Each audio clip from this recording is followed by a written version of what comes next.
Let us now solve some questions on divisibility rules.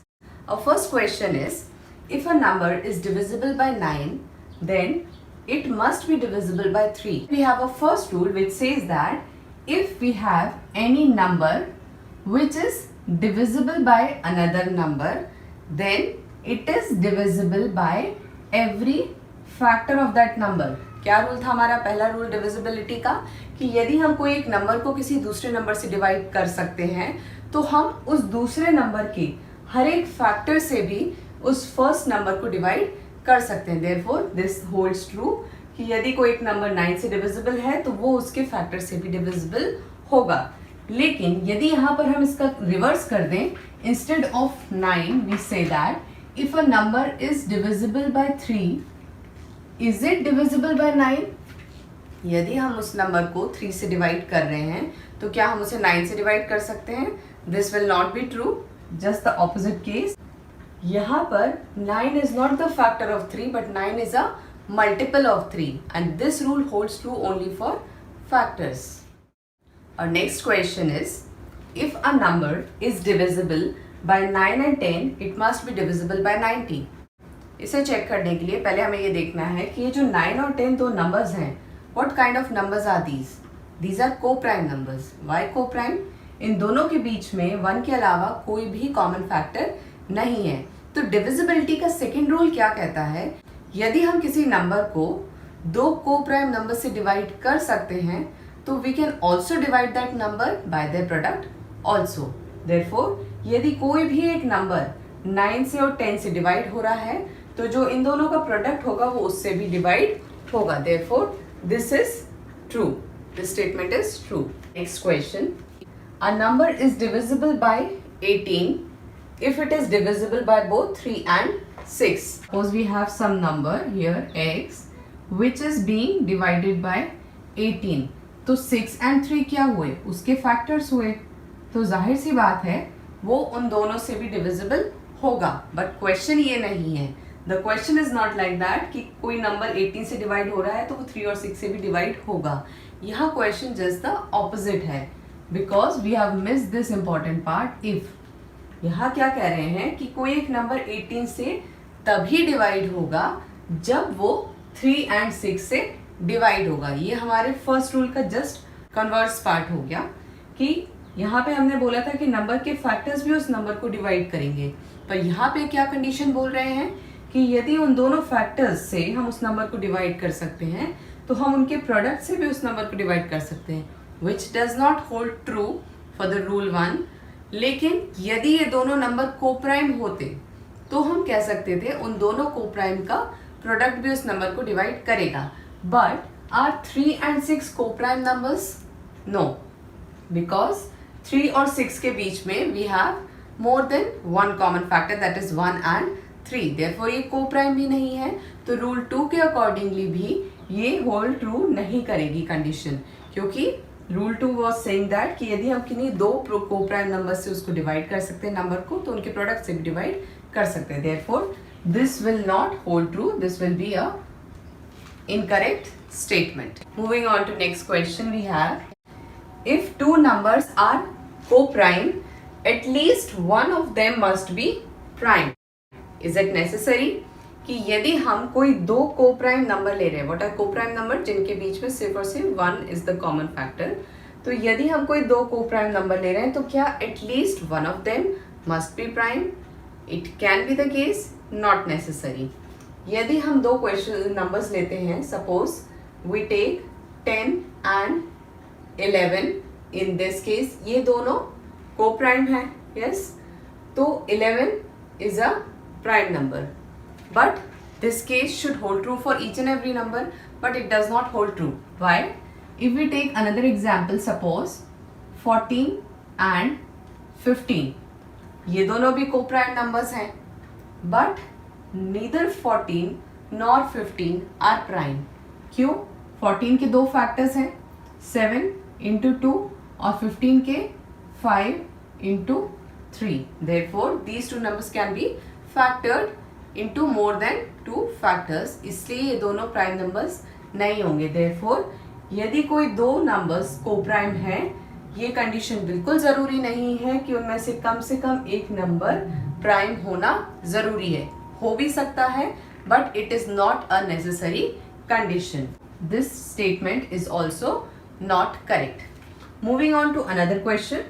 All numbers which are divisible by 8 must also be divisible by 4. Will it hold true or not? It will hold true, क्योंकि divisibility का जो first rule है, what does it से, कि यदि कोई एक number किसी दूसरे नंबर से डिवाइड हो रहा है, then the first number is divisible by every factor of the other number. And what is this? 4 is a factor of 8. तो यदि कोई भी नंबर जो कि 8 से डिवाइड हो रहा है, वो 8 के हर एक फैक्टर से भी डिवाइड होगा. Therefore this statement will hold true. Moving on to next question. If a number exactly divides two numbers separately, suppose for example कोई एक नंबर है 3 जो कि 6 और 9 को completely divide करता है, then it must exactly divide their sum also. This will hold true. क्यों? जो हमारा थर्ड रूल है डिविजिबिलिटी का, वो क्या कहता है कि जब हम कोई एक नंबर दो नंबर्स को सेपरेटली डिवाइड करता है, then it also divides their sum as well as their difference, which is this ways. 15 भी 3 से डिवाइड हो रहा है एंड 3 डिवाइडेड बाय 3, ये कंप्लीटली डिवाइड हो रहा है. Therefore this statement holds true. This is a correct condition. Moving on to our next question. Which factors are not included in the prime factorization of a composite number? Composite number दो से ज़्यादा factors होने चाहिए. Prime factorization का क्या मतलब होता है? जिसके नंबर के फैक्टराइजेशन में जितने भी नंबर्स हैं वो सारे क्या होना चाहिए? प्राइम नंबर होना चाहिए. तो वो कौन से फैक्टर हैं जो कि किसी भी कॉम्पोजिट नंबर के प्राइम फैक्टराइजेशन में इंक्लूड नहीं होते हैं? लेट अस सी कि यदि हम एक कोई नंबर लेते हैं 24. 4 को आप कैसे कर सकते हैं? 2, 6, 2, 3. तो 24 के फैक्टर्स क्या हो गए? 2 इंटू 2 इंटू 2 इंटू 3. अब इसमें कौन से दो नंबर्स नहीं आ रहे? एक तो नंबर 1 और दूसरा द नंबर 24 इटसेल्फ. जब भी हम फैक्टराइज करते हैं, usually we start with the number 1 and it comes की फैक्टर्स, उन सारे फैक्टर्स में वो नंबर भी होता है. यस, पर यहाँ पर जब हम प्राइम फैक्टराइजेशन कर रहे हैं, उसमें सारे प्राइम नंबर्स हैं, तो कौन से दो नंबर्स एक्सक्लूड हो रहे हैं? एक तो the number 1 and the number which is being factorised itself. Alright, so the answer is 1 and number itself.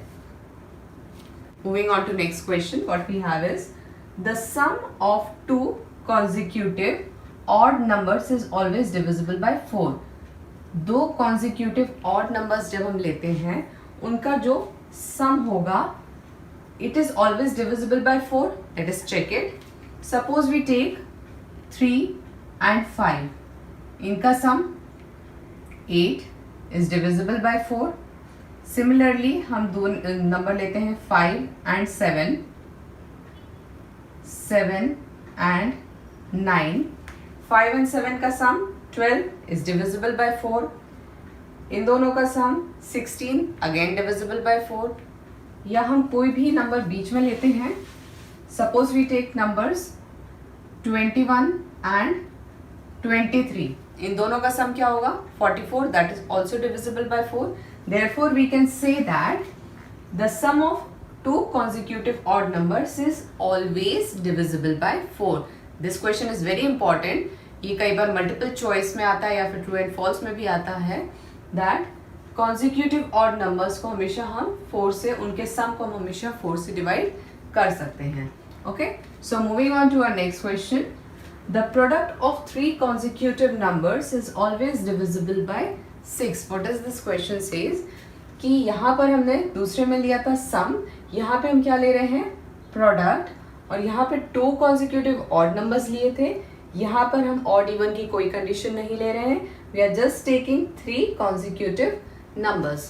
तो कोई भी 3 consecutive नंबर का प्रोडक्ट लेते हैं, क्या वो 6 से डिवाइड हो सकता है? Let us check it out.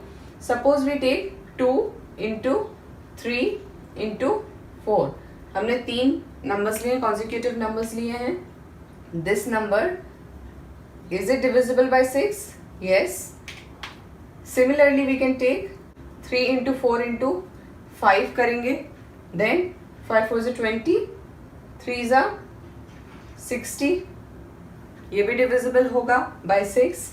Suppose 3 हटा के 4 5 6 करेंगे.